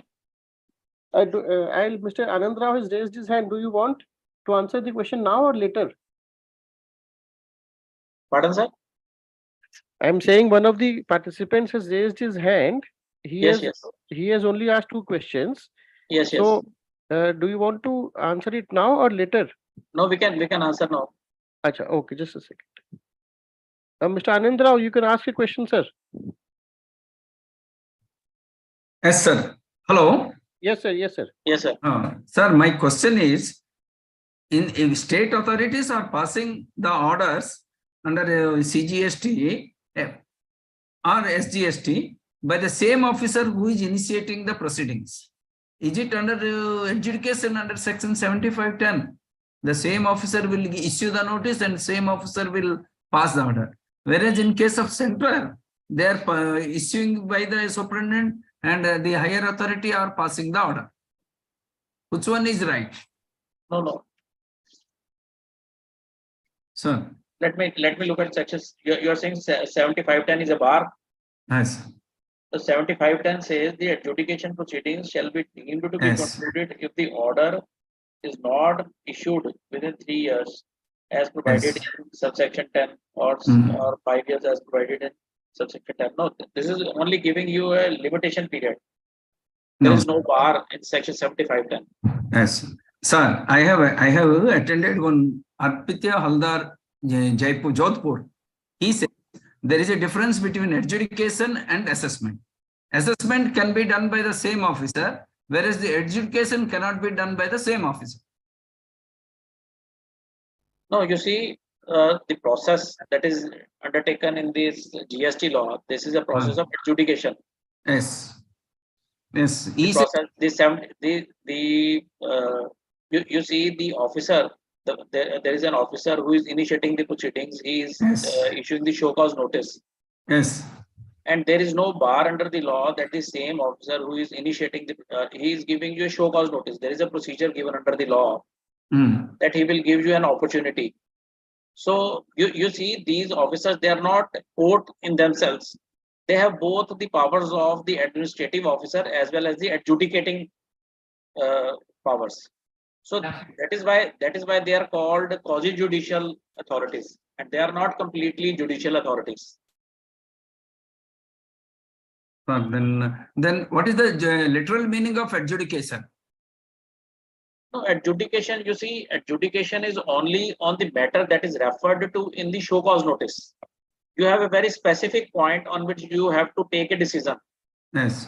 When you are coming to the assessment, then you have a very wide range of spectrum before you. You have a very wide range of, you have complete material before you, and you have to look at whether this person has, whether he has correctly filed his return or not, whether he has correctly disclosed his turnover, whether he has correctly reflected his rate of tax, whether he is properly availing input tax credit. So while in an assessment function, there is a whole gambit of things that you have to look at. So, but why the center is passing that, they are not passing the order, they are issuing the show cause notice, and answer is not satisfied, they are sending to the higher authority for education. No. You see, in the so far as even the central law is concerned, there are specific monetary limits. There is a very specific circular that is given under the, I think this is circular number 31 or something like that. There is a very specific circular that is given which lays down the monetary limits for various authorities. So if that amount is within the powers of that, it is only in case of some specific authorities like GST or something like that. But this circular bars them from coming into the shoes of an adjudicating authority. So they can only issue you a show cause notice, or even what happens sometimes is that they refer the matter to range officer and the show cause notice is issued by that officer, or they can issue you a show cause notice, but the matter is not adjudicated by them. Even the audit circular. So the circular is specifically putting bar on these authorities. Otherwise, there is no bar. If the matter is within the monetary limit of that very authority, it can put you on show cause notice and as well as adjudicate that. Okay, sir. Okay, sir. The second question is that now they are levying the GSTR1 late filing. Sir, Mr. Anand Rao, sir. Sir, I will request you to restrict a question only to today's topic, sir, because Mr. Vinamra has some more portion to cover. If you have anything specific to advance ruling, please ask. Huh? This is my request to all the participants. No, whether this I can go in advance ruling or not. That is my question. When they are levying a late fee, that it is not a demand under section 74, whether I can go under advance ruling or not. This levy is not leviable. That is my... Okay, if it is not covered, then we can proceed. No, if this question is related to advance ruling, Mr. Vinamar can answer that. Yes, if it is related to advance ruling, please ask. No, that is my levy under section 47. Can I go for advance ruling or not? Okay, you see what does section 97 says? 47. No. I am on the section 97. Okay. I am just taking out section 97.2. Section 97.2, it says the clause E, it says determination of the liability to pay tax. So your matter does not relate to payment of tax. No, it is a fee, fine. Late levy fees. So there is a difference between tax and late fees. Oh, okay, sir. Any other questions? No, That, sir. I don't. thank you, Mr. Anand Thank sir. you. Thank you. Thank you. Thank you, sir. Vinamra sir, there is no further question in the chat box. I think you can continue your presentation. Okay. At the end, maybe we will see if there is any other question. Okay. Thank you, sir. Now, continuing with my presentation, I have compiled a few important advanced ruling decisions in the year 2023 itself. The first bunch of issues, they deal with the input tax credit. Now you see what is happening in this case is that some pre-engineered steel structures are being installed for the construction of a warehouse. Now the issue before authority for advanced ruling is whether is regarding the entitlement of input tax credit on this pre-engineered steel structure which are being formed in the form of this warehouse. The authority for advanced ruling in case of mineral system, that is West Bengal Authority for Advanced Ruling, it says that the warehouse that is of a permanent structure and you are also using in the construction of this warehouse cement, marble, paper block, etc. and it cannot be removed without damage. So the ITC that you are using for these steel structures, you cannot avail this ITC. And the similar decision has already been given by Haryana Authority for Advanced Ruling also. Then on the same issue, on this prefabricated sheets, another decision has come, which also says that these prefabricated sheets, since they are of permanent nature, and therefore, and they are in the form of immovable property, so input tax credit should not be availed. However, if there is certain expense which you are not capitalizing and that is in the nature of repair, then definitely you can claim ITC, but not otherwise. If it is capitalized, then you cannot claim. Then this authority, there are decisions. This is a case of Andhra Pradesh AAR. This was widely publicized in the social media also. This is regarding the impact of the post-supply discounts on the input tax credit. Now, what is happening in this case is that the supplier is issuing financial credit notes. He has already paid 100% tax on his supplies, and he is now issuing financial credit notes. Now, the authority for advanced ruling is saying that in this case, since in the financial credit notes, no impact has been given to the GST, so tax credit need not be reversed by the recipient of supply.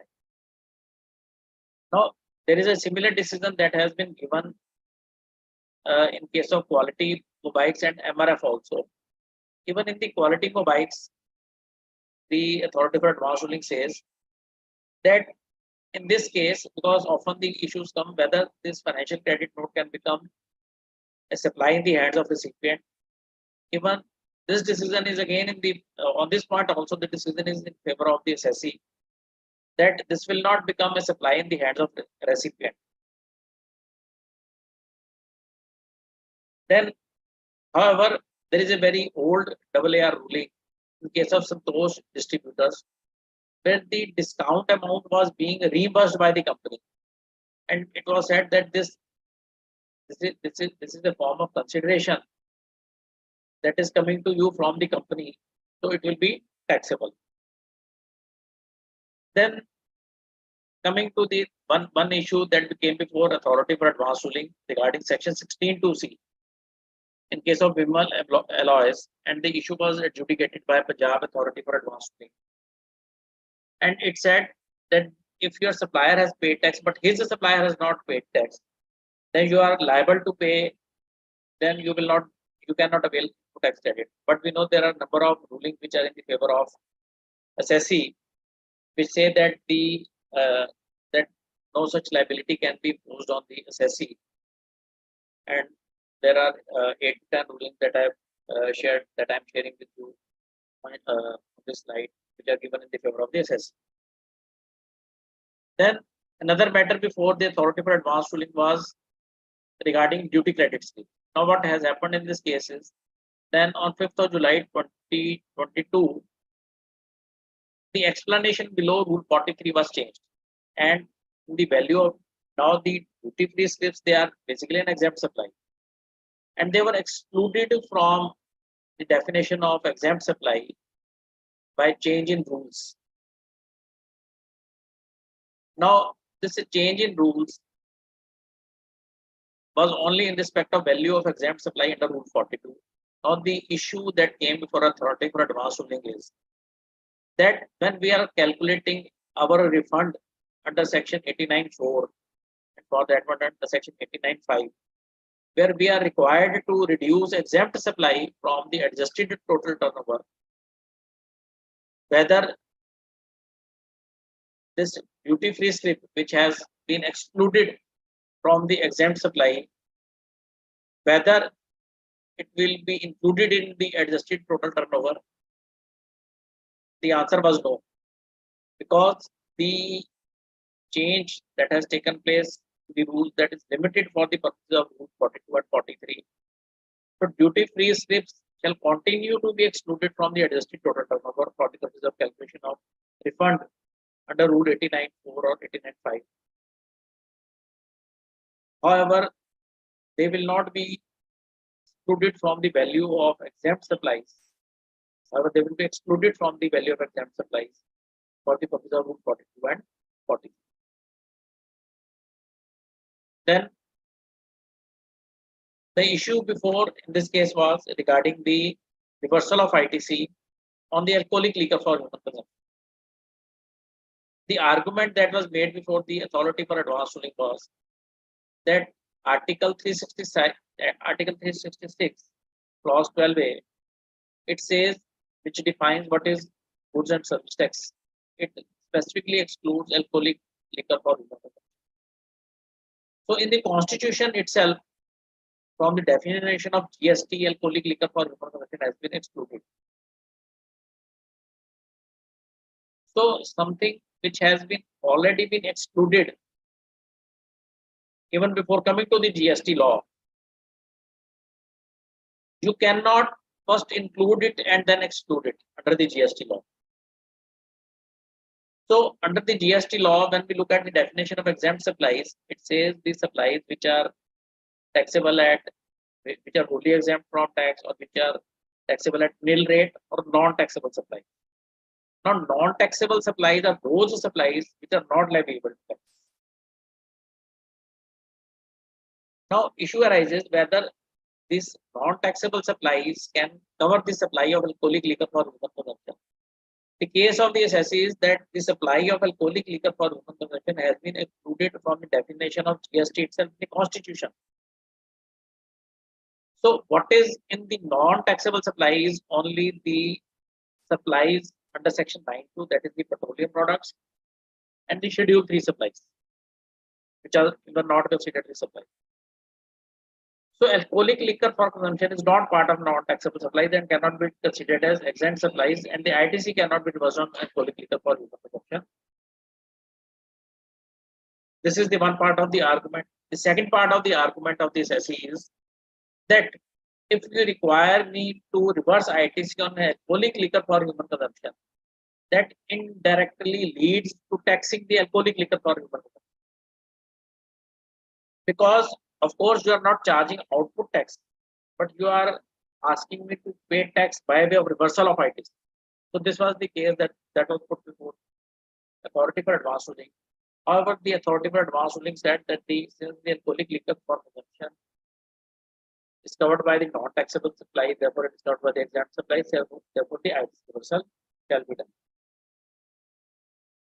Then, when the canteen services are being provided to an employee, and it is a statutory obligation upon you to provide those canteen services, that whatever ITC that is coming during the provision of those services to the employees, you are entitled to that ITC.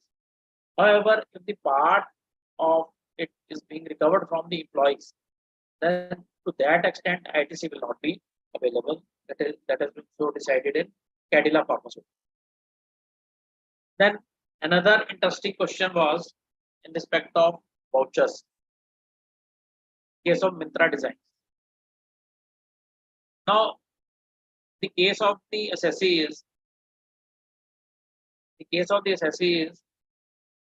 that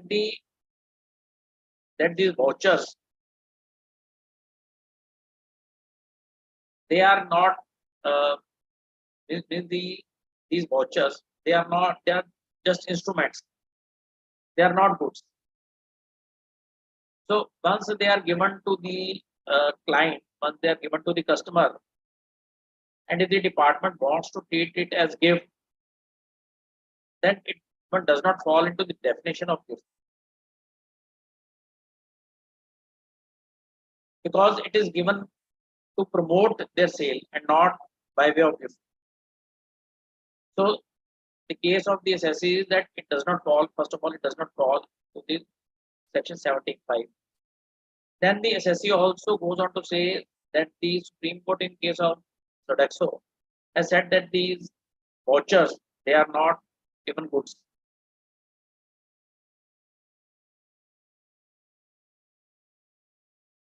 The authority for advance ruling, this case has said, has considered the Karnataka High Court judgment case of premier in case of premier sales promotion, which says that the vouchers are only an instrument and they are a sort of money. Since they are neither goods nor services and they are only instruments, so even if you have paid, the Karnataka High Court said that they cannot be taxed at all. These voucher instruments, they cannot be taxed at all because they are neither goods nor services. Now, taking a line from that judgment, the authority for advance ruling is saying that since the Karnataka High Court is saying that this is neither goods nor service, so you cannot claim ITC on the vouchers if you have paid some amount along with GST for the procurement of these vouchers to be distributed to your customers, then you cannot even claim ITC on these vouchers.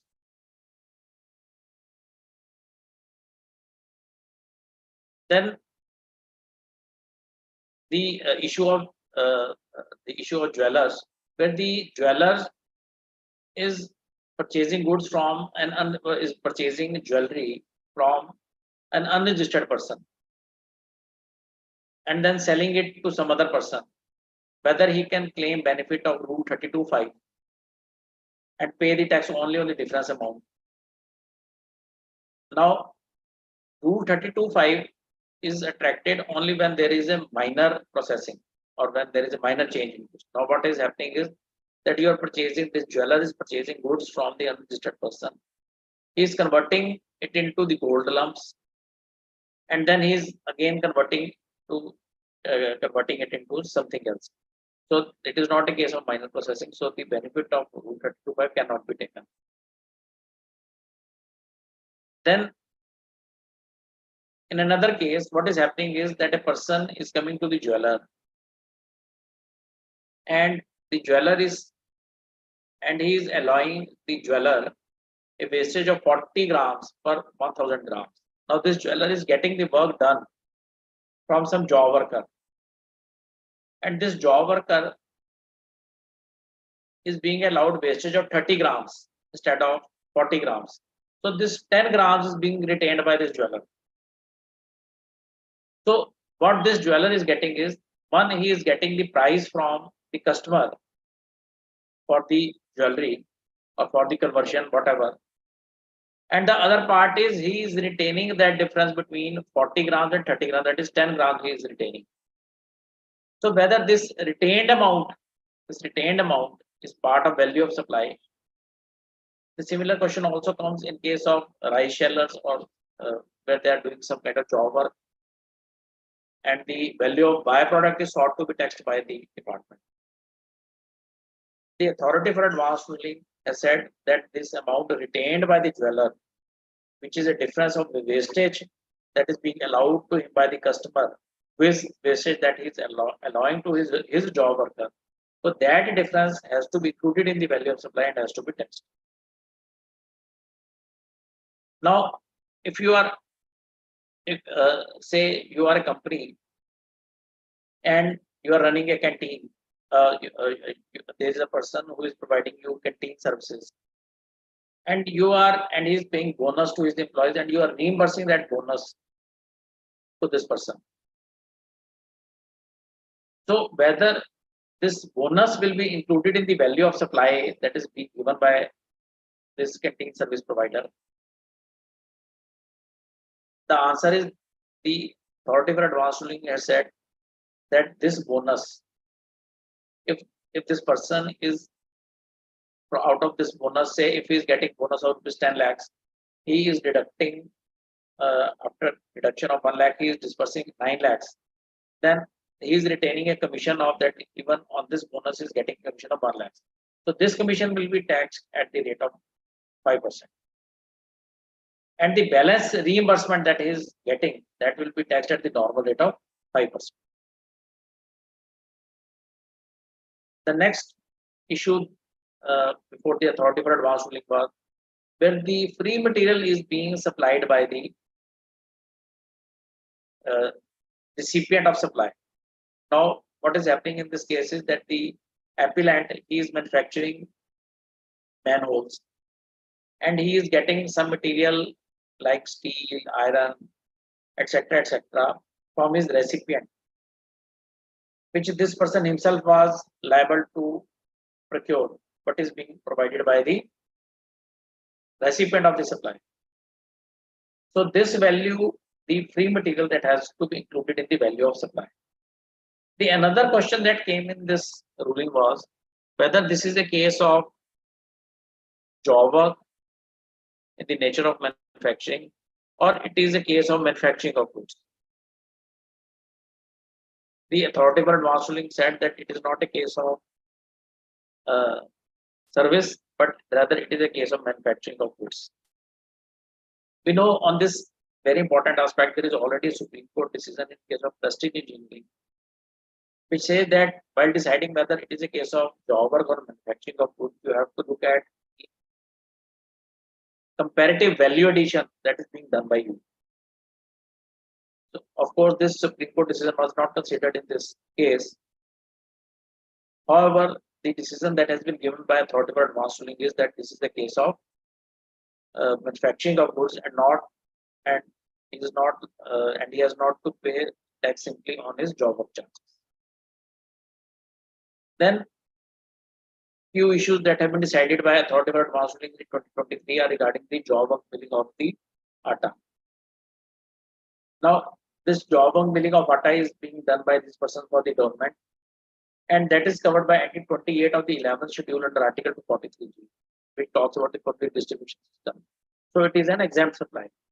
And also there is another entry which says that if you are providing some service to the government, and if the value of goods is less than 25%, still the supply will be an exempt supply. And in this case, it was found by the authority for advanced ruling that the value of goods is only 23.03%, which is lesser than 25%. So there are a number of rulings that have been given on this point. Regarding prepackaged commodities, we know that the law has been changed in the year 2022. There are few important decisions that have come. One is the authority for advanced ruling decision that has been adjudicated by the Andhra Pradesh authority for advanced ruling. Now, what is happening in this case is that this person is making supply in 1 kg pack. Now we know that packing up to 25 kg is taxable, and after 25 kg it is exempt. Because prepackaged and label commodity, which is covered under for which the declaration is required to be given under the Legal Metrology Act, that is the only taxable commodity. Other commodities are not taxable.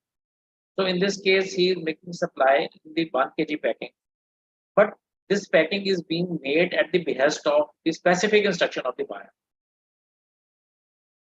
Now, if we look at the definition of prepackaged commodity that is given in Section 2L of the Legal Metrology Act, it says prepackaged commodity means a commodity which, without the purchaser being present, is placed in the package of whatever nature, whether sealed or not, so that the product contained therein has a predetermined quantity. So the important feature of this definition is without the purchaser being present. However, what is happening in this case is that the purchaser is making a specific request to pack it in 1 kg packet. So this is not a case of pre-packaged commodity. So tax cannot be levied on this transaction. This is a very important ruling that has been given by Andhra Pradesh Authority for Advanced Ruling. Then there is a Karnataka Authority for Advanced Ruling, which says that the jaggery, even if it is jaggery lumps which are packed and wrapped into the jute, cloth or plastic paper for transportation purposes, still they are to be treated as pre-packaged and label commodity. Don't know whether we can agree with this decision or not, but that is what has been laid down. It is already 7 o'clock.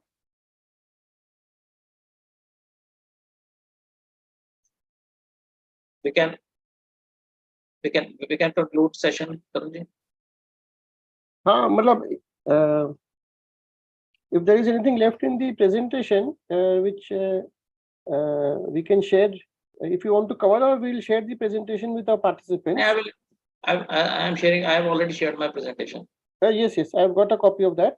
So then the balance case studies maybe can be seen by the participants at their leisure when we share the presentation with them. Yes. Okay, thank you. So I will request the participants, if they have any questions, they can raise their hands. We can take 1 or 2 questions, or they can also write it in the chat box.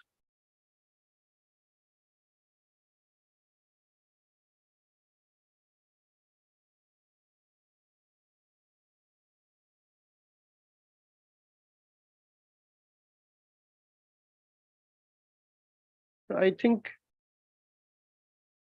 there are no further questions.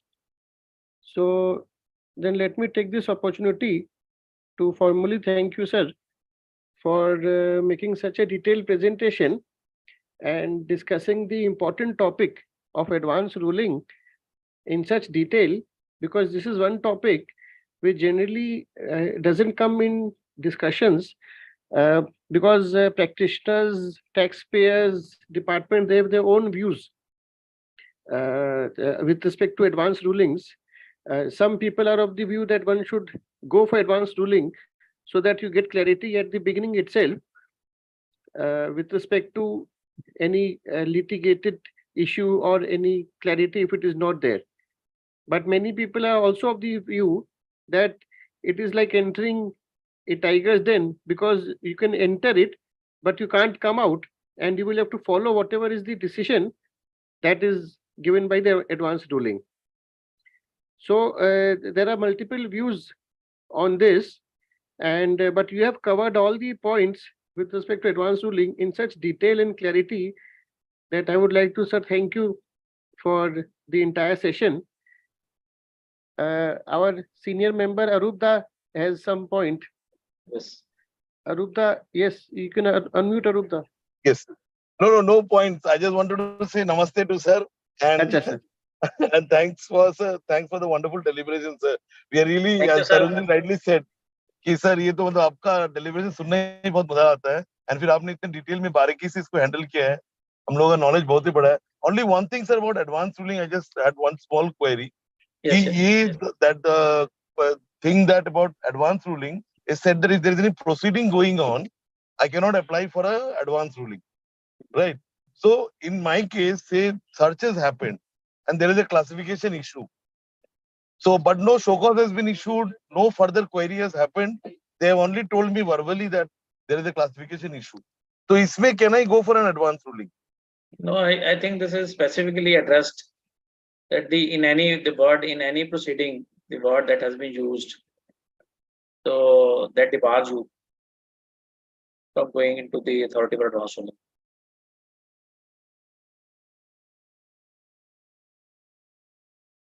I don't think it will be, one should venture into authority for advanced ruling in such a case. We can't hear you, Arupda. Please unmute. Yes. Thank you, sir. So I think even if no show cause notice or any kind of letter is sent, I think we should take the conservative view that proceeding is already on, so we should not go to the advanced. The word used is proceeding, which is much wider than the word notice. Okay. Thank you, sir. Thank you very much. Thank you. Okay. So with this, I will also share. I will also share the e-memento, which is a small token of our love and appreciation. So Thank you, sir. we Thank will, you. thank you so much, sir. So we will share it with you over mail and WhatsApp so that you can keep it in your library. And with these words, I will once again like to thank you, sir, and thank all the participants for sparing their valuable time and participating in our certificate course. Today was the ninth day, nine sessions we have had of the certificate course. And I would like to remind our participants that tomorrow we have our 10th session. This is the session that was supposed to be held last Friday, but due to some occupancy, personal reasons of our speaker, so he requested us to shift the date to next week. So that is the reason tomorrow we will have our last session from 2 o'clock to 4 o'clock. That is the time for the session. And as a special session for all the participants, we are having one special session just after that for 1 hour. That is from 4 p.m. to 5 p.m. on some of the important notifications and circulars that we have recently seen as an outcome of the 50th GST Council meeting that was recently held. So our faculty for this special session is CA Arup Das Gupta sir. He will take the special session from 4 o'clock to 5 o'clock. So I will request all the participants to please join tomorrow at 2 o'clock for 3 hours. So 2 to 4 we will have our class, and 4 to 5 we will have the special session. With these words, I would now like to close today's session, and thank you, sir, once again, Vinamra sir, for sparing this valuable time from the holy city of Amritsar. Thank you so much, sir. Thank you so much. Thank you, sir. Thank you. And thank you to all the participants once again. Thank you so much. Thank you.